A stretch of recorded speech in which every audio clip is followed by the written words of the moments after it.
are a lot of ships out there with sampling, the way that monitoring is occurring is through a variety of methods.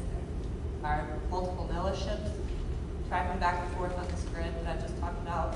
There's subsea gliders. There are autonomous vehicles, autonomous samplers being steered around, sampling down there.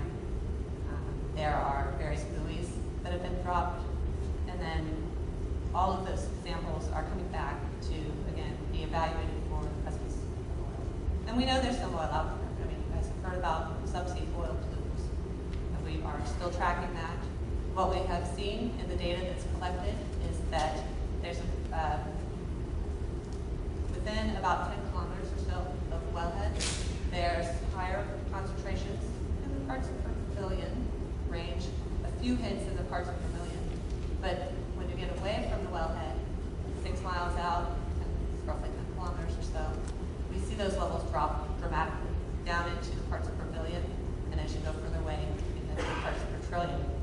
As we track the remnants of the plume, because this plume is moving in a specific water mass. It's between about 1,000 and 1,300 meters of water, so 3,000 to 4,500 feet or so. And we're seeing it in that layer because of the density changes in the water. So when the oil at depth is dispersed, what happens when you disperse the oil is we chemically injected a chemical dispersal corrects at 9,500 into that oil, it breaks it into little tiny droplets, and they're microscopic droplets. I have on a handout a picture of some files that can give you an idea of what it means for something to be, what a part per million looks like, what 10,000 parts per million look like, what 0.1 part per million looks like, to give you some idea of what we're talking about when we speak to parts per million, parts per billion, parts per trillion. You can't see it. We can see it with special equipment, which is what we're using to sample. Fluorometers. What a fluorometer does is all planktonic organisms fluoresce. So does oil. Oil fluoresces at a specific light wave frequency. One of the ways that the subsurface plume was detected was actually with the use of the fluorometer. And but fluorometry alone is not enough to confirm the oil. You have to test for other things as well, preferably a water sample so you can do chemical analysis on it and get a fingerprint. But you can also look for things like drops of dissolved oxygen. And I know all of you living here in the Mississippi River area are familiar with dissolved oxygen and the development of dead zones or hypoxic zones. And so we can tell that there's breakdown of that oil because there was a slight decrease in dissolved oxygen levels. And that's another confirmation for us that we found the subsea oil plume. But the dissolved oxygen levels never dropped to areas close to hypoxic. I think I'm straying a little bit away from what I was going to speak to. And I think, ma'am, I'm sorry, the way we have it set up is for questions to be taken at our individual tables.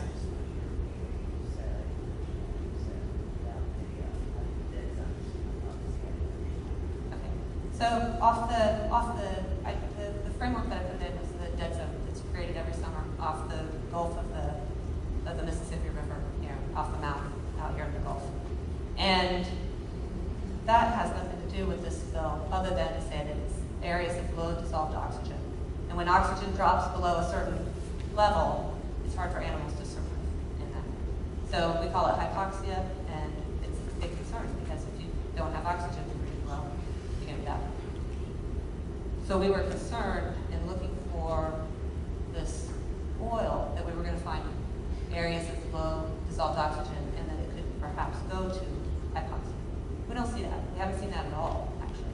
Some depression in background levels, but we haven't seen it get anywhere to a point where we would be concerned about the ability of animals to live in the area. Did I answer your question?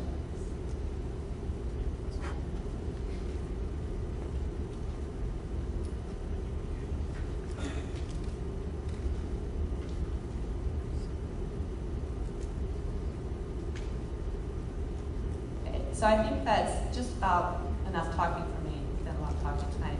I'm going to be at the table in the back corner. Again, it's a pretty extensive sampling. It covers the northern Gulf of Mexico from the Texas-Louisiana border all the way over to Florida, down to the Florida Keys, and about 300 miles offshore. It's set up like a grid, and there's systematic sampling occurring along that grid, so that every grid point is touched upon so that we can be aware of where subsea oil is at. Thank you. Thank you. We're almost back on schedule, believe it or not. We were running behind. We're getting ready to take a break in the next few minutes, and the experts will go to different tables in the room, and you're welcome to stick around and ask any questions. But I'd like to ask a question of the audience. How many commercial fishermen are here tonight? How many recreational fishermen? How many seafood processors, retailers, marketers, restaurants? Just general public, concerned citizens. You know, this is a very important meeting to get the word out and to change the perception of seafood safety all over the United States. And DMR, DEQ, and NOAA has done a great job. The information that Dr. Spencer talked about is unbelievable on the websites. So if you get a chance, check these websites out.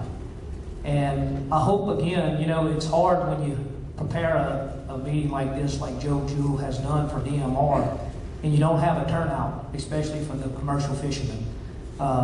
This was an informational meeting to get the word out to them and give them the information and all the data that has been collected.